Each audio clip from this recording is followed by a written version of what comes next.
कई लोग ये मानते हैं कि स्पेस में कोई आवाज़ नहीं होती, तो ऐसा बिल्कुल भी नहीं ही दोस्तों। स्पेस में साउंड इलेक्ट्रोमैग्नेटिक वेव्स के फॉर्म में होती है और इन्हें रेडियो वेव के जरिए सुना जा सकता है। तो चलिए सुनते हमारे सोलर सिस्टम के कुछ प्लैनेट्स की आवाज़।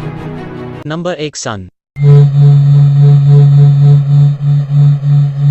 Number 2 Mercury.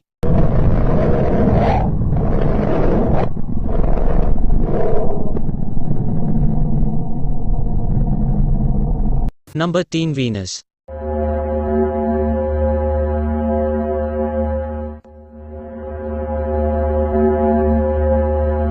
Number 4 Mars.